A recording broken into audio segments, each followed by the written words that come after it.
A nível de estrutura e o plano que está previsto, o que é que vai mudar? Quais é que são aqui os pontos principais para quando pensamos em fazer uma maratona? Bem, antes de mais dizer que tudo que está relacionado com a maratona é uma distância que me agrada especialmente. Acho que eu chamo-lhe uma distância honesta e que tem muito a ver com a quantidade e a qualidade de trabalho que se consegue pôr no terreno, que acaba por ser refletido no próprio dia. A realidade de um trabalho de maratona é completamente distinto de meia maratona e requer um ajuste a nível da carga para dimensionar a capacidade de resposta do atleta àquilo que é o desafio. Primeiro dizer que o processo e o cronograma que seguimos foi muito bom. Porquê? Foste confrontado com situações mais curtas de competição na proximidade dos 10.000 metros, que serviram também de preparação e de teste para aquilo que eram os testes principais e o objetivo principal de meia maratona, e agora, alguns meses mais tarde, damos o salto para a maratona. E, portanto, esta progressão assegura-nos que fomos ganhando velocidade de base com consistência, foste sendo um atleta mais rápido e que agora o que queremos fundamentalmente é que consigas manter essa velocidade de base que nós conseguimos conquistar, conseguir mantê-lo durante 42,2 km. As grandes diferenças têm a ver fundamentalmente com o volume, mas têm a ver também e sobretudo com toda a questão nutricional. O esgotamento que acontece durante a maratona não tem só a ver com questões relacionadas com o treino.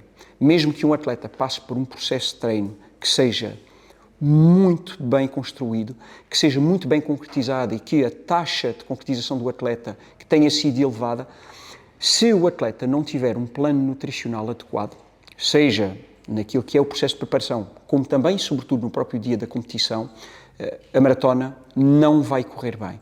Porque, enquanto numa meia maratona, e esta é uma das grandes diferenças, não existe esgotamento total do ponto de vista daquilo que são as reservas de glicogênio, quando cortamos a meta, estamos numa situação em que estamos ali mesmo a chegar aos finalmente, e do ponto de vista daquilo que é as reservas de glicogênio que existem, tanto a nível muscular como a nível hepático, costuma-se considerar os 90 minutos como aproximadamente a barreira onde, se o esforço for máximo e constante, ainda vamos sobrevivendo à conta do glicogênio e esgotamos.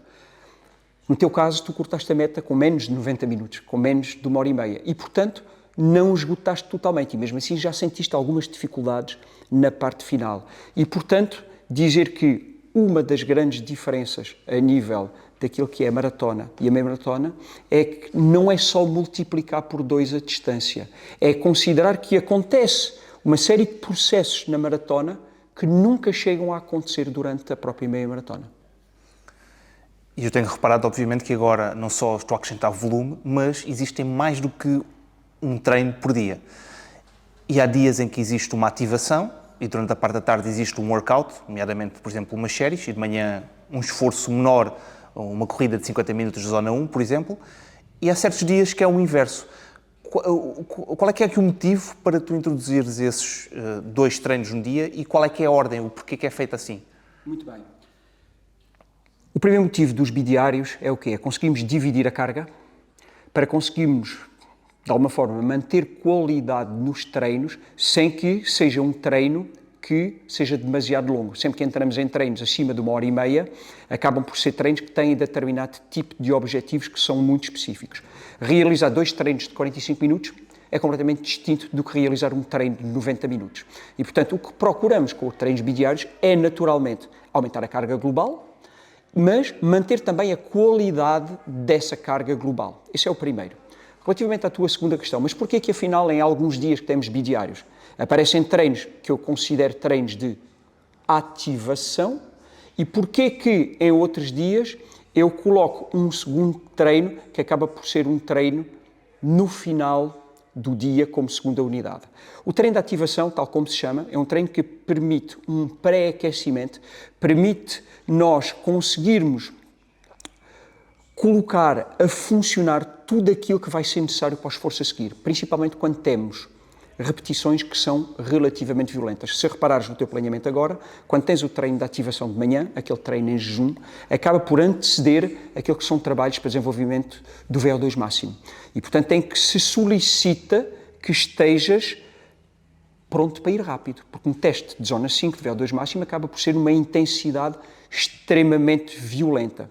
E é sabido a nível do processo de treino que quando conseguimos colocar uma pequena ativação, e é sempre curta, estamos a falar de 30 ou 40 minutos, quando vamos depois realizar o treino extremamente intenso a seguir, conseguimos de algum modo dar uma resposta ainda mais positiva a esse treino. Já a outra situação acaba por ser distinta, acaba por ser uma procura fundamentalmente de adicionar quilómetros, não quando se teve um trabalho muito violento na primeira unidade de treino, foi um trabalho que pode ser fundamentalmente aeróbio ou um trabalho que tem alguns estímulos com algumas retas de aceleração e em que a segunda unidade de treino vai nos permitir que, naquele espaço de 24 horas, conseguimos correr com alguma facilidade entre 20 e 25 km se juntarmos as duas unidades. Portanto, os princípios são completamente distintos. Um é preparar-te para uma tarefa que seja extremamente violenta, o outro é claramente adicionar carga e fazer com que naquele dia apareçam 20 e tantos quilómetros, que podem ir até aos 30 km, mas fracionado em duas unidades. E sendo que temos aqui um trabalho de 12 semanas, portanto, desde o início até ao dia da prova, qual é que é aqui o plano, o fluxo pensado? Porque existe aqui algumas semanas que vão subindo a nível de volume. Imagino que a tendência seja depois, no aproximar, ir descendo esse mesmo volume. Qual é que o processo, de uma forma resumida, se me consegue explicar este processo de 12 semanas, quais é que são aqui as fases? Simples. Portanto, foi construído a nível daquilo que era este macrociclo de aproximação à tua maratona. Foram construídos 4 ciclos. Aquilo que eu chamei o base 1, o base 2, o específico e depois o competitivo, taper ou regenerativo, como lhe queiram chamar, que acaba por ser as últimas 2 semanas de aproximação a esta competição. E como é que aconteceu? Durante os períodos de base 1 e base 2, acabámos por ter aqui conjuntos de 3 semanas de carga e de uma semana altamente regenerativa, em que iniciámos todo o processo com o desenvolvimento da velocidade de base, iniciámos também o processo com algum trabalho de força específica em rampas, mas que eram curtas, que eram progressivas, aquelas rampas que colocámos Z2, Z5, e em que, com aquelas rampas que tinham 45 segundos e que depois passaram para 1 minuto e depois passaram para 1 minuto e 15, havia uma progressão que permitia passar pelas diferentes zonas metabólicas e ir preparando o teu organismo para aquilo que vinha a seguir. Claramente, depois, quando passamos para a outra fase, e a base 2, já começamos a estar preparados para poder desenvolver uma zona metabólica prioritária na corrida de preparação da maratona, que acaba por ser o limiar anaeróbio, e quando começamos a entrar naquelas repetições inicialmente mais curtas, que eu considero curtas para desenvolvimento do limiar anaeróbio, 800 metros, 1000 metros, e portanto aí já temos essa prioridade. Na próxima fase, já temos também, e mantendo o trabalho de zona 4, mas em que já vamos passar claramente para repetições mais longas, e são repetições que já são muito típicas dos maratonistas, repetições de 2.000 metros, repetições de 3.000 metros, repetições de 4.000 metros, em que estás na zona 4 durante 8 minutos, 10 minutos, 12 minutos, 15 minutos, mas vamos adicionar também aquilo que é o próprio trabalho de zona 5 mais longo, que tinha sido ligeiramente estimulado na fase anterior e que aqui acabamos por trabalhar de forma mais prioritária. Depois, quando temos o período específico, e paralelo a isto, como reparaste também, acabamos por ter um crescimento gradual daquilo que é a quilometragem ao fim de semana. E, portanto, não todas as semanas, mas diria que num regime de semana sim, semana não, ou em algumas situações em 2 semanas consecutivas, passamos a ter um crescimento da carga em que iniciaste com treinos de 1h30, passaste para horas e 40, horas e 50 e aqui, já neste final de ciclo, vais ser confrontado com situações de 2 horas e 30 a correr. Portanto, paralelamente, existe também a necessidade de te adaptares a um processo de treino, a umas situações de treino que vão praticamente ter uma duração similar com aquilo que vai acontecer no dia da maratona, para podermos também, em simultâneo, trabalhar todas as estratégias nutricionais e de hidratação durante o próprio treino. Quando entramos na fase específica e entramos na fase de recuperação, da fase de taper, já não conseguimos suportar 3 semanas de cargas consecutivas, eu aí começo a colocar as semanas regenerativas mais próximas, no máximo coloco 2 semanas de carga e 1 semana regenerativa quando estamos no trabalho específico, para finalmente depois então integrar as 2 semanas de regeneração. As últimas 2 semanas, aquelas que vão acontecer mesmo prévia à maratona, acabam por ter como grande objetivo assegurar que alinhas à partida completamente recuperado. Não é aí que a carga vai ser elevada, não é aí que vais ser confrontado com situações novas, nem é aí que te vai ser pedido para realizar esforços demasiado intensos. Quando chegarmos a essa fase, às últimas 2 semanas, já tudo foi construído e o que temos que fazer é, de facto, limpar alguma fadiga residual, ajustar os últimos detalhes para que estejas pronto no dia da maratona. E quando estamos a falar de séries, até porque tenho alguns treinos semanais que implicam esse tipo de workout, qual é que é aqui e o porquê da diferença muitas vezes entre uma série que tem, por exemplo, 300 metros e vai ter cerca de 1 minuto de recuperação, como por vezes séries de 100 metros, onde eventualmente até tem mais tempo ou menos tempo, como é que é feito e porquê é que é feita essa gestão? Isso tem a ver com a necessidade de recuperação em função da zona metabólica que nós queremos desenvolver. Quanto mais intenso for um esforço, maior terá que ser a pausa entre as repetições para que assegure uma plena recuperação do atleta e que tenha a capacidade de reproduzir aquela intensidade novamente. Quando trabalhamos em zonas de intensidade muito elevadas e, portanto, com repetições curtas, mas muito violentas, aquelas repetições que fizeste de início de zona 7, que eram repetições de 100 metros e que para ti eram poucos segundos de atividade e em que tinhas muitos minutos, pedia-se que a tua intensidade fosse máxima. Ora, nós só conseguimos reproduzir uma intensidade máxima se tivermos algum descanso. No entanto, quando estamos a falar de intensidades submáximas, e quando trabalhamos com uma zona 5 que é de VO2 máximo, ou trabalhamos com limiar anaeróbio, já não precisamos de uma recuperação total, mas precisamos de uma recuperação parcial. De um modo geral, o que é que acontece?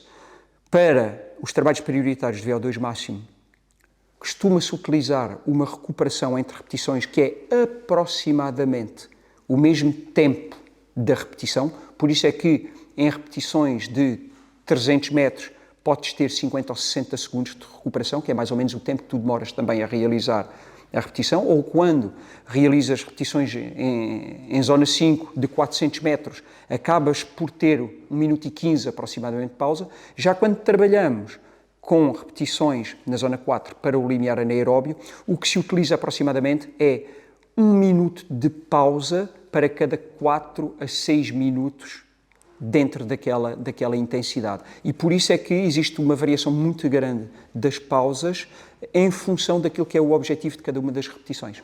Quando falamos de atletas amadores, qual é que o limite? Há um limite? Ou como é que isso funciona? Vamos lá. Temos vários tipos de atletas amadores. Já me aconteceu trabalhar com atletas que eram amadores e passaram a ser profissionais. Já aconteceu, existem algumas histórias de atletas que começaram em pleno amadorismo, mas depois perceberam, pelos resultados que foram obtendo e pela progressão, que afinal tinham tanta capacidade ou mais do que alguns atletas profissionais. Apenas só não tinham sido submetidos a um processo de treino que os levaria àqueles resultados desportivos. E, portanto, os atletas amadores, na prática, muitos deles têm como limite aquilo que é o tempo que eles conseguem aplicar no treino, mas também, sobretudo, no tempo que eles dispõem para recuperar do treino. Esta é a grande diferença entre profissional e amador. E eu digo sempre isto, que é, enquanto um profissional tem que fazer gravitar tudo em torno da sua atividade, que é o treino, e, portanto, tudo acontece, já o treino para os atletas amadores é um complemento e gravita, sim, o treino à volta daquilo que são as suas prioridades, que é a família e é o trabalho. E, portanto, isso são duas perspectivas completamente diferentes de abordar o treino. Naturalmente que um atleta se chegou a profissional é porque revelou, através de um processo que existe de seleção natural, revelou ao longo dos tempos que tem qualidades inatas para a prática daquela modalidade. Existe um processo de seleção natural. Desde miúdos começam e os melhores vão ficando, são cada vez melhores e têm mais apetência para obter determinados resultados. Já os atletas amadores que, até submetidos e sujeitos a um determinado processo de treino, não conseguem passar determinadas marcas, é porque efetivamente não estão apetrechados do ponto de vista genético com a mesma coisa que um atleta que chegou a profissional e que obteve determinado nível de prestação. Mas limite, só se um atleta amador se submeter e se sujeitar a um treino similar a um profissional, mas também com uma rotina de vida similar a um profissional, é que vai perceber qual é o seu real limite. E depois aí entra a idade. A idade pode ser um fator que limite, ou com treino é sempre possível atingir um resultado, um objetivo. Como é que se processa? Sem dúvida que é limitante. Mas é limitante quando se é demasiado jovem e também é limitante quando já se atinge uma determinada idade. Na maratona, por exemplo, não existem, até porque, do ponto de vista regulamentar, não é possível participar em maratonas antes dos 18 anos, mas não existem muitos atletas, apenas alguns, que conseguem, aos 20 e poucos anos, apresentar resultados que sejam muito consistentes.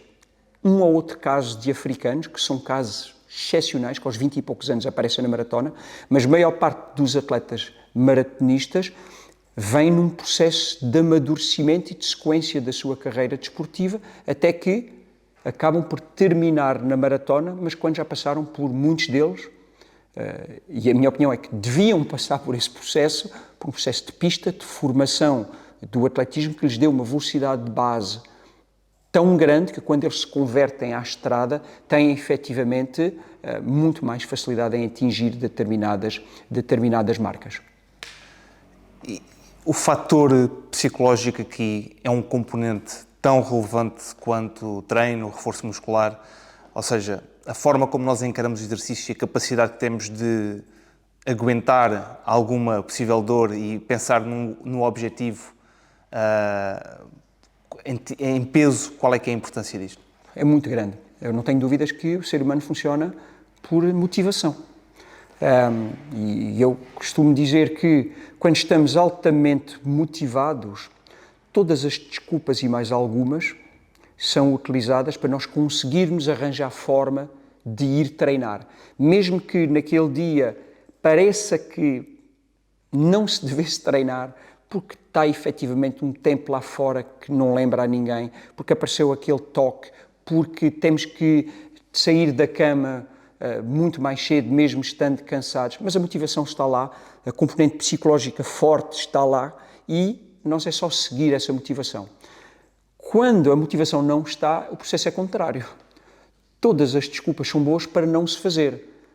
Houve sempre aquele toque que apareceu e é melhor não fazer, tivemos mais aquela reunião no final do dia que nos impediu de ir treinar, tivemos sempre mais aqueles e-mails aos quais tivemos que responder e que fez com que, afinal, depois já era muito tarde e já tínhamos que ir jantar e não íamos treinar. E, portanto, sim, a componente psicológica é aquela que, ao fim e ao cabo, nos leva a executar o treino todos os dias, sabendo que, mesmo quando estamos altamente motivados, nem todos os dias apetece. Nem todos os dias temos a mesma vontade para ir treinar. O facto é que, quando existe um objetivo, quando temos uma competição em vista, quando sabemos que, ao final de algumas semanas, vamos ser confrontados com determinado tipo de desafio, quando começamos a treinar, mesmo muito desgastado, mesmo cansados, nós arranjamos aquela força mental e aquela energia para concretizar e para conseguirmos cumprir a tarefa, porque sabemos que é um meio necessário para chegar àquele fim. Por isso é que eu, de formação profissional, provavelmente, faço muito uma ligação entre processo de treino e competição. Dificilmente vejo um processo de treino estruturado não acabar por dar naquilo que é um confronto competitivo. E quando eu digo um confronto competitivo, nem que seja um confronto competitivo consigo próprio, com a sua melhor marca, com aquele objetivo, com aquele tipo de desafio. Porque eu acredito muito que o facto de nós termos objetivos a longo prazo, a médio e a mais curto prazo, é que nos permitir vencendo as etapas, nos permitir percebendo o que estamos a fazer bem para continuar a fazê-lo e o que podemos reajustar no meio do processo para começar a fazê-lo melhor. Quando procuramos objetivos mais arrojados comparativamente com aquilo que já definimos no passado, existe uma probabilidade superior de surgirem algumas lesões. Um atleta, independentemente de fazer ou não reforço muscular, em relação à lesão, é algo que, à partida, vai aparecer, é uma questão da gestão de quanto tempo ela demora, ou pode simplesmente nunca surgir, ou é incompatível a performance e a possibilidade de aparecer? Na corrida, admito que é uma gestão difícil.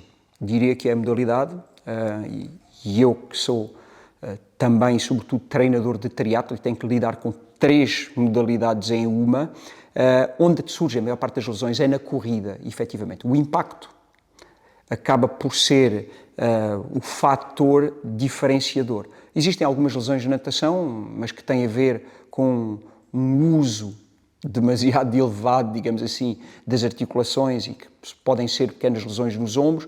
No ciclismo, a questão traumática ou de algum mau posicionamento na bicicleta, mas a corrida não. A corrida, as lesões podem surgir do nada. Porque do ponto de vista mecânico, nós, na verdade, não fomos feitos para correr.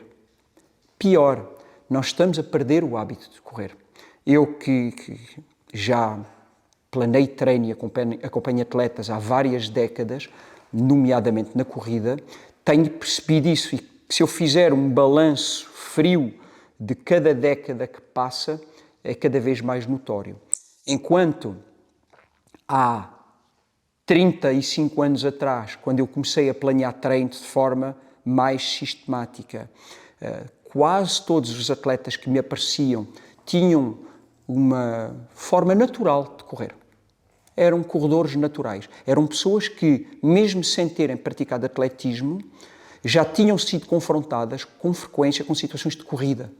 O recreio, o jogar futebol, o deslocar-se a pé. E, portanto, existia um uso da estrutura musculoesquelética para correr que era espontânea na criança. E isso a pouco e pouco foi-se perdendo. E o que eu estou a reparar agora, nos últimos 10 anos, é que está a atingir níveis muito preocupantes, em que, efetivamente, muita gente se sente atraída por desafios, e muito bem, ultra desafios até, mas o facto é que não têm nenhum background desportivo que lhes permita isso. Aquilo que era a preparação de uma estrutura musculoesquelética de forma espontânea, através do brincar, já não existe. O gaming substituiu, a rede social substituiu, o transporte público e a mãe ou o pai que vai levar à escola substituiu, e neste momento as pessoas praticamente só se movimentam no dia do seu treino. Nós enquadramos um conjunto de atletas que, se naquele dia não treinarem, simplesmente não precisaram de andar, não precisaram de correr, não precisaram se movimentar. Saíram de casa, foram para o emprego, no emprego sentaram-se, passaram o dia todo a trabalhar, voltaram para casa e fechou. Como naquele dia não existia nenhum tipo de sessão de treino planeada, não precisaram de se movimentar. Antigamente isto não existia. Antigamente, quer as pessoas tivessem treino ou não tivessem treino, todos os dias faziam uso do corpo. Os trabalhos eram muito mais manuais e conseguíamos, efetivamente, ter um treino espontâneo que era muito superior. Isto vem ligar diretamente à questão da obesidade, à questão de determinado tipo de doenças mais sociais que têm vindo a aparecer nas últimas décadas. Portanto, isto para dizer o quê? Neste momento aparecem mais lesões, na minha opinião também, porque quando, em idade adulta, alguns atletas se lançam o desafio a si próprio de concretizar a sua maratona, de concretizar o seu trail, o seu Ironman, seja o que for, se queimarem etapas na progressão, se não fizerem as coisas de forma muito cuidada, a probabilidade de lesão é muito superior. Principalmente na corrida, porque não estão preparados para a violência daquilo que são os impactos repetidos no asfalto que uma maratona exige. em termos de maratona, não só esse impacto, o tempo que é essa prova, a preparação que é muito superior, para ti quais é que são os pontos que devem ser prioritários para um atleta que se aproxima ou que está a pensar em fazer esta prova, quais é que são os passos que ele deve considerar para começar a treinar, a trabalhar e a pensar seriamente numa maratona? Para podermos pensar numa distância de 42 km, ponto 2, temos que ponderar várias coisas. Mas a primeira é qual é o background. O que é que o atleta já correu? Há quanto tempo é que o atleta já está nas corridas? Nós podemos ter diferentes tipos de abordagem. O atleta que pensa em correr uma maratona, quer ser finisher, quer apenas cortar aquela meta. Eu diria que um processo de treino de algumas semanas o atleta pode fazer isso. Mas nem vai tirar o melhor partido daquilo que poderia ser e se calhar nem sequer vai ser uma experiência que ele vai ter vontade de repetir, porque vai penar muito. E, portanto, eu acredito que para se poder participar numa maratona exige alguns anos de treino. Eu diria que, em abono da verdade, quem quer pensar numa maratona a sério já devia ter 5 ou 6 anos de corrida com muita regularidade, sem ter passado por situações de lesão frequentes para poder pensar na sua maratona. E o que acontece hoje em dia também é que muita gente participa numa São Silvestre de 10 km no mês de dezembro e já está a pensar ir à maratona de Sevilha ou de Barcelona, que é no mês de fevereiro ou no mês de março. E aí é que está o perigo. Aí é que está o perigo. Não estão preparados. Podem cortar a meta, como eu disse, mas têm que passar por um processo gradual diferente. O atleta tem que, efetivamente, iniciar o processo através de provas mais curtas e mais rápidas, em que lhe é exigido um volume também bem mais pequeno para a preparação. Nós, quando estamos num processo de preparação para uma prova de 10 mil metros, qualquer treino que tenha 45 ou 50 minutos é já um treino que tem uma duração muito similar àquilo que vai ser a exigência da prova. Quando estamos a preparar uma meia maratona, já vamos ter que introduzir no processo de treino determinadas situações de treino mais longo, 1h20, 1h30, 1h40. E quando estamos a preparar uma maratona, inevitavelmente vão ter que aparecer situações de corrida de 2 horas, 2h15, 2h30 e até perto das 3 horas por vezes. E eu defendo, inclusive, que para podermos preparar maratonas, temos que passar por situações que sejam próximas daquilo que é o confronto real. A maior parte dos atletas hoje em dia, quando preparam uma maratona para correr entre 3 e 5 horas. O sub 3 horas é para uma percentagem relativamente reduzida do pelotão de corredor. Mas a maior parte dos atletas, e se formos ver a maior percentagem, estão todos ali nas 3 horas e meia, 3 horas e 45, 4 horas. E então, eu pergunto, mas por que carga d'água então? A sessão máxima que eles devem ter no treino deve ser de 2 horas e 15. Vão alinhar à partida de uma prova no território completo do desconhecido. Eu não estou a dizer com isso que têm que correr maratonas para poder preparar-se para maratonas. Longe disso. O que eu estou a dizer é que se alguém no seu processo de preparação só correu no máximo 2 horas ou 2 horas e 15, e se o objetivo da maratona para ele é 4 horas, no dia da competição, tudo o que acontecer depois das 2 horas e 15 até às 4 horas para ele é território do desconhecido. Ele não sabe o que é que vai acontecer, não sabe como é que o corpo dele vai reagir, como é que a estrutura musculoesquelética se vai comportar, o que é que vai acontecer do ponto de vista energético. E para conseguirmos efetivamente ter uma progressão que permita a alguém ir se preparando gradualmente, até ser confrontada com situações de treino de 2 horas e 30 ou 2 horas e 40, não pode ser de um mês para o outro ou até de um ano para o outro. E por isso é que prefiro sempre aconselhar a que os atletas se dediquem, e se eles forem inexperientes naturalmente, atletas que começam do zero, se dediquem inicialmente a provas de 10 mil metros, quando sentirem que estão consistentes a fazer provas de 10 mil metros, que conseguiram já marcas bem melhores do que aquilo que foi o seu início, que sentem que não estão, do ponto de vista da incidência de lesões, a interromper sistematicamente o processo de treino, que passem então para a preparação de meias maratonas e finalmente então, depois de algumas experiências de meias maratonas, possam pensar em experiências de maratona. Bom, Pá, eu também não te quero... Pá, foi mesmo... Esta fez pique-pique. Reparaste, não Eu foi? vi. Ainda bem que foi aquela. Ouvi. Deixa eu ver o que é que se passa